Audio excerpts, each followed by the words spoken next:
রাত যত গভীর হয় অন্ধকার ততটাই ভয়ঙ্কর হয়ে ওঠে। নীরব শহরের ফাঁকা রাস্তায় কেউ একজন তোমাকে ফলো করছে। তুমি জানো না সে কে, কিন্তু সে তোমাকে খুব ভালো করেই চেনে। একটা গাড়ি, একটা ফিসফিস শব্দ, বাঁচাও। আর সেই গাড়ির ভেতরে লুকিয়ে আছে এক ভয়ঙ্কর সত্য। যে মানুষটাকে দেখে ভদ্র মনে হয়, সে মানুষটাই হতে পারে সবচেয়ে নিষ্ঠুর কিলার। আজকের এই গল্পে আছে একজন বুবা মেয়ে, একজন রহস্যময় খুনি, আর এমন এক রাত যেখান থেকে কেউই নিরাপদ নয়। শেষটা জানলে তুমি নিশ্চয়ই শিউরে উঠবে। তো ভিডিওটা শেষ পর্যন্ত দেখো, কারণ আসল টুইস্টটা অপেক্ষা করছে একদম শেষে। আমাদের চ্যানেলটি যেহেতু নতুন, তোমার একটা সাবস্ক্রাইব হতে পারে আমার জন্য অনুপ্রেরণা। তো চলো গল্পটি শুরু করা যাক। মুভি শুরু হয় একটি মেয়েকে দেখিয়ে, যে কিনা কারোর সাথে ফোনে কথা বলতে বলতে তার বাড়ির দিকে যাচ্ছিল। আর এখন যেহেতু অনেক রাত হয়ে গিয়েছিল, তাই সেখান থেকে গাড়ি পাওয়াটাও তার জন্য অনেক টাফ ছিল। কিন্তু হঠাৎ একটা গাড়ি দেখতে পেয়ে মেয়েটি গাড়িতে ওঠার জন্য দৌড়াতে শুরু করে। কিন্তু রাস্তায় অপেক্ষারত আরও যাত্রীরা সেই গাড়িতে তাড়াহুড়া করে উঠে পড়ে, যার কারণে সেই মেয়েটি আর গাড়িতে উঠতে পারল না। তার আর কোনো উপায়ও ছিল না, তার জন্য মেয়েটি হাঁটা শুরু করলো। মেয়েটি যখন হাঁটছিল তখন দেখা যায় কেউ একজন গাড়ি নিয়ে তাকে ফলো করছিল। একসময় গাড়ির মালিক তাকে গাড়িতে উঠতে বললে মেয়েটি এই অচেনা একজনের গাড়িতে উঠতে রাজি ছিল না। তাই মেয়েটি আবারও হাঁটা শুরু করলো, কিন্তু গাড়িটি তখনও তার পিছু করছিল। একটা জায়গায় যাওয়ার পর মেয়েটি বুঝতে পারে যে গাড়ির মধ্য থেকে কেউ একজন ফিসফিস করে বলছে, আমাকে বাঁচাও, আমাকে বাঁচাও। এরকম কথা শুনে মেয়েটি গাড়ির দিকে যাওয়া শুরু করলো এবং গাড়ির মধ্যে দেখতে পায় একটা মরা মানুষ। কিন্তু মেয়েটির ভয় হতে থাকে যে মরা মানুষ আবার কিভাবে কথা বলতে পারে। আর তখনই সেই অচেনা ব্যক্তিকে দেখতে পায়, যেখানে কিছুক্ষণ আগেই তাকে রাইড দিতে চেয়েছিল। কিন্তু কিছু বুঝে ওঠার আগেই ব্যক্তিটি মেয়েটিকে গাড়ির মধ্যে ঢুকিয়ে নেয়। ও আচ্ছা, আমি তো পরিচয় করিয়ে দিতে ভুলে গিয়েছি। ইনি হলেন আমাদের সম্মানিত কিলার সাহেব। হ্যাঁ, ঠিকই বলছি, সম্মানিত কিলার সাহেব। তাকে দেখে মনেই হবে না যে মানুষটি খুন করতে পারে। তাকে তোমরা বলতে পারো ভদ্র সাইকো কিলার।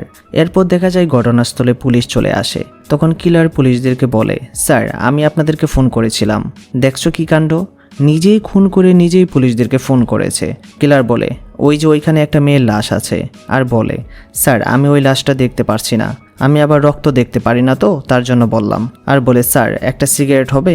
বোঝো ব্যাপার। প্রথমত এই ব্যক্তিটাই খুন করে আবার পুলিশকে সেই ইনফর্ম করেছে, আবার পুলিশের কাছ থেকে সিগারেটও চাইছে। আবার সে বলে সে রক্ত দেখতে পারে না। ভাই, তোর অ্যাক্টিংয়ের প্রশংসা না করে আমি আর পারলাম না। এরপর দেখা যায় কিলার সিগারেট খেতে খেতে সেখান থেকে চলে যায়। আর হ্যাঁ, এই কিলার আসলে কেনই বা খুন করছে তা আমরা পরে জানতে পারবো। এবার আসো এদের সাথে পরিচয় করিয়ে দেই। এর নাম হলো কিউমি। আর মেয়েটি না কথা বলতে পারতো আর না কানে শুনতে পারতো, তবে সে কাস্টমার কল সেন্টারে জব করত। এখন বিষয় হলো, সে যেহেতু কাস্টমার কেয়ারে জব করত, সেহেতু তাকে নিশ্চয়ই গ্রাহকের সাথে কথা বলতে হতো। কিন্তু প্রশ্ন হলো, সে কিভাবে কথা বলতো? সে তো আর কথা বলতে পারতো না। আসলে মেয়েটি তাদের সাথেই কন্ট্যাক্ট করত যারা তার মতোই বধির অথবা কানে শুনতে পায় না। আর ইনি হলেন মেয়েটির মা, অর্থাৎ কিউমির মা। তিনি কাজ করতেন একটা কাপড়ের দোকানে। মা আর মেয়ের একটা শখ ছিল যে তারা দুজনে যত টাকা পয়সা ইনকাম করবে তা দিয়ে তারা জেজো আইল্যান্ড নামের একটা জায়গায় ঘুরতে যাবে। আর এখানে আরও একটা ব্যাপার, তা হলো কিউমির মা তার মতো কথা বলতে পারতো না, আবার কানেও শুনতে পেত না। তাদের ব্যাপারে আরও কিছু বলার আগে চলো আমরা আরও একটি পরিবারের সাথে তোমাদেরকে পরিচয় করিয়ে দেই। এই পরিবারের শুধু ভাই আর বোন থাকে। ভাইয়ের নাম হলো জংটাং আর ছোট বোনের নাম হলো সোজাং। তার ভাই কাজ করে সিকিউরিটি গার্ডের। এখন দেখা যায় জনটাকে ছোট বোন সোজাং কোথায় যেন বেরোচ্ছে। তখন তার ভাই বলে, সোজাং, রাতে তাড়াতাড়ি বাড়ি ফিরিস, তুই ইদানিং খুব দেরি করে বাড়িতে ফিরছিস। আর ছোট বোন তার ভাইকে রাতে তাড়াতাড়ি ফিরে আসার কথা জানিয়ে সেখান থেকে বেরিয়ে পড়ে। এরপর দেখা যায় আবারও সেই মা আর মেয়েকে। মেয়ে তার মাকে গাড়িতে পিক করার জন্য এখানে এসেছে। মানে হলো কিউমি তার কাজ শেষ করে এই রাস্তা দিয়ে যাওয়ার সময় প্রতিদিন তার মাকে নিয়ে বাসায় ফেরে। আর এখানে প্রশ্ন হতে পারে যে কিউমি তো কানে শুনতে পারে না, তাহলে সে কিভাবে গাড়ির হর্ন শুনতে পায়? এখানে যে যন্ত্রটি দেখতে পাচ্ছ, এই যন্ত্রটির মাধ্যমে বোঝা যায় যে শব্দ জুড়ে আসছে নাকি আস্তে আসছে। যদি জুড়ে কোনো শব্দ হয় তখন সে বুঝতে পারে যে তার পেছনে গাড়ি হয়তো তাকে হর্ন দিচ্ছে। আর যন্ত্রটিতে তখন একটা লাল রঙের বাতি জ্বলে ওঠে। আর কিউমি খুব সাবধানের সাথে লুকিং গ্লাস লক্ষ্য করে তার গাড়িটা চালায়। এবার দেখা যায় আমাদের কিলার সাহেবকে, যাকে আমরা মুভিটির শুরুতেই দুটা খুন করতে দেখেছিলাম। এর নামটা আমি বলে দেই, পরবর্তীতে কাজে লাগতে পারে। এর নাম হলো ডোসিক। তবে এখানে আমরা কিলারের নাম সাব্যস্ত করব না, আমরা তাকে সব সময় বলবো কিলার সাহেব। দেখা যায় রাস্তা দিয়ে কিউমির মা হেঁটে যাচ্ছিল, আর কিলার এবার এনাকেই টার্গেট করে। এবং যখন ওই কিলার কিউমির মাকে মারতে যাবে, ঠিক তখনই অন্য একটা মেয়ে চলে আসে, যে আবার জনটাকের বোন। এখন কিলার এখানেই কনফিউজ হয়ে যায় যে সে কাকে মারবে। আর এদিকে সোজাং তার ভাইয়ের সাথে কথা বলতে বলতে বাড়ির দিকে যাচ্ছিল, কারণ আজকেও তার অনেক রাত হয়ে গিয়েছিল, তাই তার ভাই তাকে ফোন করেছে। শেষমেশ কিলার সোজাংকে মারতেই মনস্থির করে। এদিকে কিউমি তার মাকে গাড়ি থেকে নামিয়ে দিয়ে গাড়ি পার্ক করতে গিয়েছিল, কিন্তু গাড়ি পার্কের কোথাও জায়গা পাচ্ছিল না, তাই সে আসতে একটু তারও লেট হচ্ছিল। যাই হোক, গাড়ি পার্ক করার সময় সে যখন তার মায়ের কাছে যেতে থাকে তখন একটা জায়গায় সে একটা জুতো দেখতে পায়। এটা সেই অন্ধকার জায়গা থেকে মাত্র ছুঁড়ে মারল। তখন তার মনে কিউরিসিটি থাকা সত্ত্বেও কি যেন একটা ভেবে সেই অন্ধকার জায়গায় যায়, আর সেখানে গিয়ে সে সোজানকে দেখতে পায়, যে কিনা ছুরিবদ্ধ অবস্থায় পড়ে আছে। এটা দেখে তো কিউমি অনেক ভয় পেয়ে যায়, আর তখনই কিলার চলে আসে কিউমিকে মারতে, কিন্তু সে অনেক চেষ্টা করে তার থেকে পালিয়ে আসে, আর পিছু পিছু কিলারও তাকে তাড়া করতে থাকে। ভয় পেয়ে কিউমি আবারও তার রেখে আসা পার্কিং স্লটে চলে আসে, আর সেখানে এসে সে একটা রুমের মধ্যে ঢুকে দরজা বন্ধ করে দেয়। আসলে মেয়েটি যেহেতু বধির, তাই তার দরজা নক করতে যে শব্দ হচ্ছিল সেটা সে বুঝতে পারে না, কিন্তু কিলার ঠিকই সে এটা শুনতে পারে। কিউমি কোথায় আছে সেটাও সে দেখে ফেলে। তারপর কিউমি তার থেকে বাঁচার জন্য এবার তার গাড়িতে উঠে পড়ে, আর তার মাকে সাইন ল্যাঙ্গুয়েজের মাধ্যমে বোঝাতে থাকে যে সে যেন সেখানেই থাকে, এখন সে যেখানে আছে। কিন্তু পেছন ঘুরে দেখতে পায় সেই গাড়িতে কিলারও উঠে পড়ে। তখন ভয় পেয়ে কিউমি জোরে জোরে গাড়ি চালাতে শুরু করে এবং বারবার ব্রেক করতে থাকে, এতে করে কিলার জাকনিতে তাকে ছুঁতেও পারে না। যাই হোক, এভাবে আর কতক্ষণ, তাই কিউমি প্রাণপণে চেষ্টা করে গাড়ি থেকে নেমে দৌড়াতে দৌড়াতে তার মায়ের কাছে পৌঁছায়, আর সেখানে থাকা ইমার্জেন্সি সাইরেনটা বাজিয়ে দেয়, যার ফলে সেখানে থাকা ক্যামেরা, লাইট সবকিছু চালু হয়ে যায়। এদিকে পুলিশ অনেকবার স্পিকারের সাহায্যে তাদের সাথে কথা বলার চেষ্টা করে, কিন্তু তারা যে বধির সেটা পুলিশও বুঝে যায়। এদিকে অনেক রাত হয়ে যাওয়ায় সোজাংকের ভাই অনেক টেনশন করতে থাকে। সে ভাবতে থাকে তার বোনের সাথে কিন্তু কিছুক্ষণ আগেই কথা হয়েছিল, কিন্তু হঠাৎ করেই তার ফোনে কেন কল যাচ্ছে না। আর সে কোনো একটা বিপদের আশঙ্কা পেয়ে তার ভাই তাকে খুঁজতে বেরিয়ে যায়। অন্যদিকে আমাদের পাগলা মাল তো এত সহজে ধরা দেবে না, তাই সে কোট প্যান্ট পরে তাদের সামনে এসে বলে, এই যে শুনছেন, আমি না আমার বোনকে হারিয়ে ফেলেছি, কোথাও খুঁজে পাচ্ছি না, আপনারা কি দেখেছেন কোনো মেয়েকে? কিলার যেহেতু প্রথমে মাস্ক পরেছিল, তাই কিউমি তাকে চিনতে পারেনি, আর কিলারকে মোবাইলে টেক্সট করে বলে যে হ্যাঁ, আমি একটা মেয়েকে অন্ধকার এই জায়গায় দেখেছি, আপনি আমার সাথে চলুন, আমি দেখাচ্ছি। তখন কিলার মুচকি হাসি দিয়ে বলে, চলো যাই, সেই অন্ধকার জায়গায় গিয়ে তোমাকে আর তোমার মাকেও মেরে ফেলবো। তারা সেখানে যাবে, কিন্তু সেই সময় আবার পুলিশ চলে আসে, আর কিউমি পুলিশদেরকে সেই অন্ধকার জায়গায় নিয়ে যায় যেখানে মেয়েটি রক্তাক্ত অবস্থায় পড়েছিল, কিন্তু সেখানে গিয়ে তারা কাউকে দেখতে পারে না। তখন পুলিশ মনে করতে থাকে যে মেয়েটি তাদেরকে হয়তো অযথা হয়রানি করাচ্ছে। তখন কিউমি সেই পার্কিং স্লটে যায়, সেখানে পুলিশদেরকে সেই কিলারকে দেখানোর জন্য সিসিটিভি দেখায়, কিন্তু সেখানে কোনো কিছুই দেখা যায় না। এখন প্রশ্ন হলো, কিলার যে এখানে এসেছিল সেই কিলারকে কেন সিসিটিভিতে দেখা যাচ্ছে না? আসলে কিছু ছেলে পেলে স্মোকিং করার জন্য সিসিটিভিটা ঘুরে রেখেছিল, আর এই কারণেই সিসিটিভিতে কিলারকে দেখা যায় না। এখন পুলিশ এই সব দেখে তাদের সবাইকে স্টেশনে নিয়ে যেতে থাকে, কিন্তু তারা যখন লিফটে ছিল তখন কিউমির মা কিউমিকে বলে, আচ্ছা এই লোকটা না বোন হারিয়ে গেছে, তাহলে তাকে দেখে তো চিন্তিত মনে হচ্ছে না। আর এইটা থেকে তাদের একটু একটু করে তার উপর সন্দেহ হতে থাকে। যাই হোক, পুলিশ স্টেশনে আসার পর পুলিশ কিউমির কাছে থেকে মেয়েটির ব্যাপারে সমস্ত ইনফরমেশন নিয়ে নেয়, আর তখন দেখা যায় একটা মাতাল লোক কিলারের উপর হঠাৎ করে হামলা শুরু করে দেয়, মানে দুই পাগলে মিলেছে ভালো। এখন এটা দেখে পুলিশ তাকে ছাড়ানোর চেষ্টা করে এবং তাকে বাইরে নিয়ে যায়, আর এরই মাঝে কিলারের পড়ে যাওয়া মোবাইলটি কিউমির মা তুলে ওয়ালপেপারে সে দেখতে পারে একটা মেয়ের ছবি, আর সে খুব অবাক হয়ে যায়। আর ভালোভাবে দেখার আগেই কিলার ফোনটি তার থেকে নিয়ে নেয়। আসলে এই ফোনটি ছিল সোজাংকের ফোন, আর এতে করে কিউমির মায়ের আরও তার উপর সন্দেহ হতে শুরু করে। তখন কিলার কিউমির কাছে যায় এটা দেখতে যে সে পুলিশের কাছে কি রিপোর্ট করছে। কিলার সেটা দেখে বুঝতে পারে যে মেয়েটি আজকে তার বিষয়ে অনেক কিছুই জেনে ফেলেছে, আর সেখানে থাকা কিউমিদের বাড়ির ঠিকানাটাও কিলার দেখে নেয়। এর মধ্যেই সোজাংয়ের ভাই, মানে হলো আসল ভাই, সোজাংকে না পেয়ে থানায় আসে মিসিং ডায়েরি করানোর জন্য। সেখানে এসে পুলিশকে তার বোনের ব্যাপারে বলতে থাকে যে সে কি জামা পরেছিল এবং কি কালার কাপড় পরেছিল, এইসব। আর পুলিশ দেখতে পায় তার ভাইয়ের বলা সকল ইনফরমেশন কিউমির সাথে মিলে যাচ্ছে। তখন সুজাংয়ের ভাই কিলারকে তার বোনের ছবি দেখিয়ে বলে, এই মেয়েটিকে কি আপনি দেখেছেন? সে জানায়, না ভাই, এই মেয়েটিকে আমি প্রথমবার দেখলাম। তারপর ছবিটা কিউমির মাকে দেখায়, কিন্তু সে আবার মনে করতে পারছে না যে কোথায় যেন মেয়েটিকে সে দেখেছে।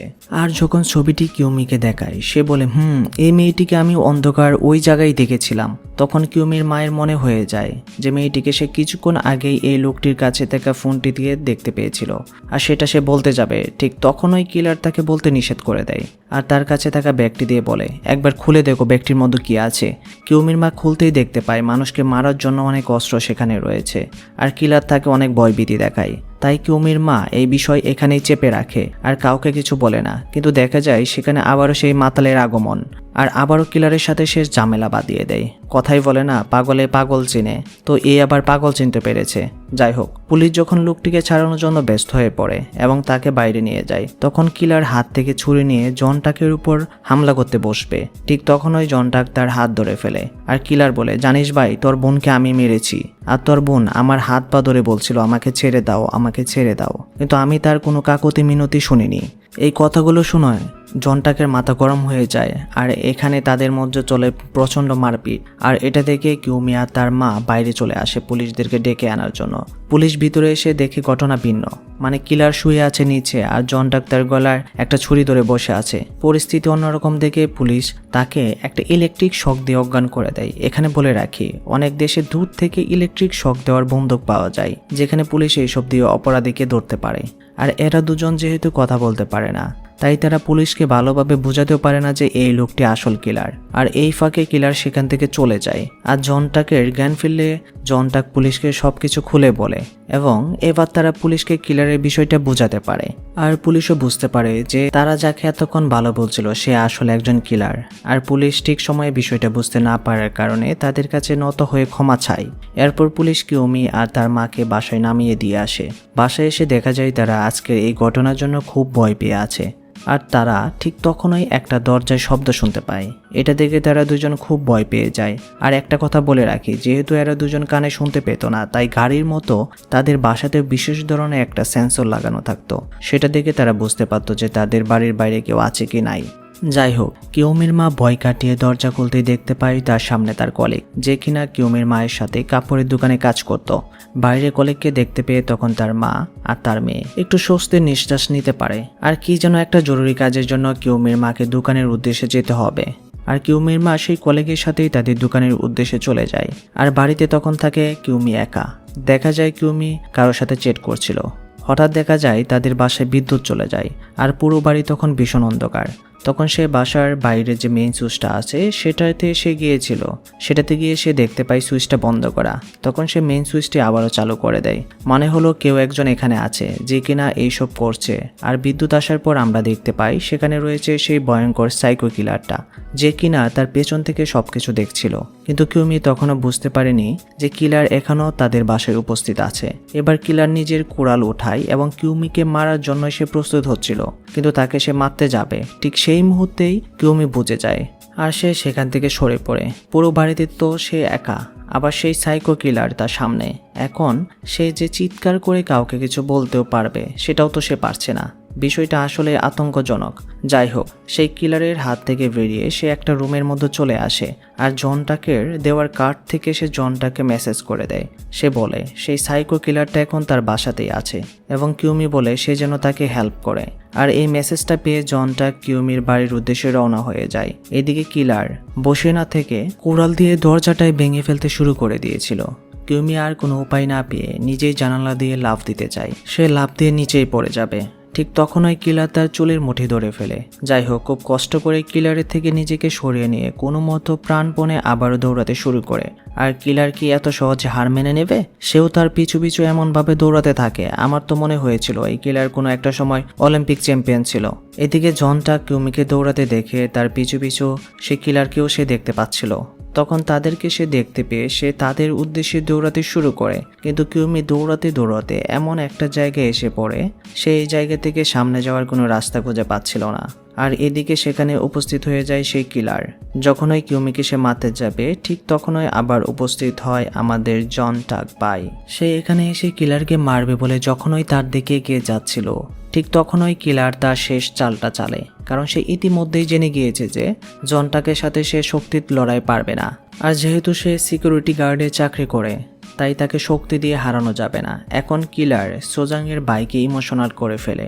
সে বলে, দেখো ভাই, তোমার সাথে আমার কোনো শত্রুতা নেই, তাছাড়া তোমার বোন এখনো বেঁচে আছে, মৃত্যুর সাথে লড়াই করছে, তুমি বরং তোমার বোনকে গিয়ে বাঁচাও।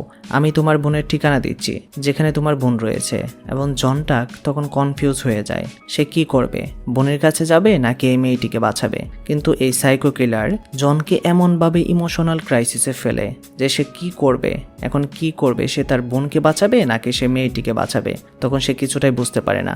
আর কিলারের কাছ থেকে তখন সে সেই মুহূর্তেই ঠিকানা নিয়ে তার বোনকে বাঁচাতে চলে যায়। তবে কিলারের দেওয়া সেই ঠিকানায় পৌঁছে দেখতে পায় এটা হলো কিউমিদের বাড়ি। তখন সে বুঝতে পারে সে অনেক বড় একটা ভুল করে ফেলেছে। সে একে তো তার নিজের বোনকে পায় নাই, সাথে মেয়েটিকেও কিলারের কাছে ছেড়ে এসেছে। ইতিমধ্যে আবার কিউমির মাও সেখানে চলে আসে আর সবকিছু এলোমেলো দেখতে পেয়ে বুঝতে পারে যে বড় কোনো সমস্যা হয়েছে। এদিকে কিলার এখনো কিউমিকে মারেনি, সে তাকে শুয়ে রেখে তার উপর চেয়ার রেখে তার উপরেই বসে ফোনে যেন কার সাথে কথা বলছিল। ঠিক তখনই সেখানে থাকা দুলো নিয়ে কিলারের চোখে মারে আর সেখান থেকে সে পালাতে শুরু করে। তখন এই অলিম্পিক কিলারও তাকে ধরার জন্য ছুটে থাকে। এদিকে জনটাক আর কিউমির মা কিউমিকে খুঁজতে খুঁজতে সেখানে চলে আসে যেখানে লাস্ট কিউমিকে সে দেখেছিল। কিন্তু এখানে এসে তারা দেখতে পায় সেখানে কেউ নেই। আর এটা দেখে তার মা অনেক ভেঙে পড়ে। তার মা বলে তার তো এই মেয়ে ছাড়া এই পৃথিবীতে আর কেউ নাই। তাই সে পাগলের মতো সে ছুটাছুটি করতে থাকে। এদিকে আবার সোজাঙ্গ কোনো মতো তার হাতের বাঁধন খুলে গাড়ির বাইরে চলে আসে আর কিউমি দৌড়াতে দৌড়াতে কিলারের ব্যানের কাছে এসে পৌঁছায়। এবার কিউমি সেখানে এসে সোজানকে দেখতে পায়, মানে হলো কিলার এতক্ষণে সোজাংকে এই ব্যানের ভেতরে আটকে রেখেছিল। এখন কিউমি বুঝতে পারে না সে যে কি করবে, সে নিজে বাঁচবে নাকি এই মেয়েটিকে বাঁচাবে। যাই হোক, কিউমি তখন মেয়েটিকে নিয়ে একটা আড়াল জায়গায় লুকিয়ে পড়ে। এখন গন্ধ শুকতে শুকতে কিলারও এখানে উপস্থিত হয়ে যায়, কিন্তু সে কাউকেই দেখতে পায় না। যখন সে তার গাড়িটিকে চেক করে তখন সে সোজানকেও সেখান থেকে দেখতে পায় না। আর কিলার বুঝতে পারে যে আহত এই মেয়েটিকে নিয়ে কিউমি বেশি দূর যেতে পারেনি, সে হয়তো আশেপাশেই রয়েছে। এদিকে এরা দুজন কি করবে বুঝতে পারে না। সোজাং তার বাইকে ফোনও করতে পারছিল না, কারণ সেখানে কিলারও ছিল। আর টু শব্দ করলেও কিলার তাদেরকে ধরে ফেলবে। তখন কিউমি বুদ্ধি করে তার ফোনটা ওই মেয়েটিকে দিয়ে বলে, তুমি তোমার বাইকে ফোন করো, আমি কিলারকে দেখছি। এদিকে কিলার দেখতে পাই সেখানে একটা রক্তের দাগ। সেই দাগ লক্ষ্য করতে করতে সোজাংয়ের কাছাকাছি আসতে যাচ্ছিল। ঠিক তখনই কিউমি কিলারকে উদ্দেশ্য করে একটা জায়গায় জোরে জোরে আওয়াজ করতে থাকে, যাতে করে কিলার সোজাংকে না দেখে কিউমিকে দেখতে পায়। আর কিলার কিউমিকে দেখে তার মাথা গরম হয়ে যায়, কারণ সে আজকে তাকে অনেক ঘুরিয়েছে। তারপর শুরু হয় আবারও দৌড় প্রতিযোগিতা। এদিকে সোজাং তার ভাইয়ের সাথে কন্ট্যাক্ট করে আর তার ভাই সেখানে চলেও আসে আর তাকে নিয়ে হসপিটালে যেতে থাকে। আর তখন সেই মুহূর্তে কিউমির মা মেয়েটিকে বলে তার মেয়ে কোথায়, মানে মেয়ে বিপদে আছে দেখে তার মা কিছুতেই শান্ত হতে পারছিল না। তখন মেয়েটি বলে কিউমি আমাকে বাঁচাতে সে নিজে কিলারের সাথে দৌড়াতে দৌড়াতে ওই দিকে গিয়েছে। এদিকে কিউমি দৌড়াতে দৌড়াতে চলে আসে একদম শহরের দিকে, এ আশায় যে হয়তো সে সেখানে কোনো সাহায্য পাবে। কিন্তু না, কেউ তো তাকে সাহায্য করা দূরের কথা, কেউ তার কথা বুঝতেই পারে না। সে সবাইকে অনেকভাবে আকুতি মিনতি করতে থাকে তাকে বাঁচানোর জন্য, কিন্তু কিছুতেই কেউ তার কথা বুঝতে পারে না। এদিকে তার ফোনটাও তার কাছ থেকে নিয়ে নেয়। তার জন্য সেটার মাধ্যমে সে লিখে সবাইকে তার সমস্যার কথাটা জানাতেও পারছিল না। দূর থেকে এইসব কিলার দেখে হাসতে থাকে আর সবাইকে বলে যে ভাই সব এটা হলো আমার বোন, তার মানসিক সমস্যা আছে। আর এটা আবার উপস্থিত তারা সবাই বিশ্বাসও করে নেয়। আর কিউমি কোনো উপায় না পেয়ে সে আবারও দৌড়াতে থাকে। পিছু পিছু কিলারও তাকে ধরার জন্য দৌড়াতে থাকে, কিন্তু এক পর্যায়ে সে কিউমিকে হারিয়ে ফেলে। কিন্তু এই দুই বলদ আবার কিউমিকে তুলে নিয়ে এসেছে তার ভাইয়ের কাছে ফিরিয়ে দেওয়ার জন্য। এই হলো কাহিনী। শুধু তাই নয়, এই দুই বলদ যে ছুরিটা কিউমির হাতে পেয়েছিল সেই ছুরিটা কিলারের হাতে দিয়ে দেয়, মানে হলো খুন করার জবরদস্তি। এই দুই বলদ কিলারকে আরও একটা সুযোগ করে দিল। এখন কিউমি পালানোর জন্য তার আর কোনো রাস্তাও ছিল না। আর এখানেই সবচেয়ে সুন্দর একটা মোমেন্ট আমরা দেখতে পাই। যেহেতু কিউমি কথা বলতে পারতো না, তাই সে খুব কষ্ট করে হাতের ইশারে দিয়ে কিলারকে আকুতি করতে থাকে, ভাই তুমি আমাকে মেরো না, আমি না অনেক কিছু করতে চাই। আমি আমার মায়ের সাথে জেজো আইল্যান্ডে যেতে চাই, আমি বিয়ে করতে চাই, আমার অনেক বড় স্বপ্ন আছে, এইসব। কিন্তু তুমি যদি আমাকে মেরে ফেলো তাহলে আমি এগুলো কিছুই করতে পারবো না। বুবা মেয়ের সাইন ল্যাঙ্গুয়েজ আমরা বুঝতে না পারলেও তার অসহায়ত্বটা আমরা ঠিকই বুঝতে পেরেছি। আমি নিশ্চিত আপনিও সেটা উপলব্ধি করতে পেরেছেন। কিন্তু এই কিলার, তার কাছে যেন এটা কোনো কিছুই না, তার অসহায়ত্বর কোনো প্রভাবই ফেলে না তার কাছে। সে বলে এই যে মেয়ে শোনো, এইসব বলে আমার কাছে কোনো লাভ নেই, আমি তোমাকে মারবই। এই বলে সে একটা অন্ধকার জায়গায় নিয়ে আসে কিউমিকে মারার জন্য। যখন ওই মারতে যাবে ঠিক সেই সময় জনটাক সেখানে চলে আসে, আর সেখানে জনটাক কিলারকে মারতে মারতে অজ্ঞান করে দেয়। আর কিলার যখন অজ্ঞান হয়েছিল তখন জন কিউমির কাছে বলে যে তুমি ঠিক আছো কিনা। সে বলে আমি ঠিক আছি। আর সে এত কিছুর মাঝে বলে যে তার বোন কেমন আছে। জন বলে সে এখন সুরক্ষিত আছে। আর জন কিউমিকে ছেড়ে যাওয়ার জন্য দুঃখ প্রকাশ করে। জন বলে তোমার মাও এখানে এসেছে।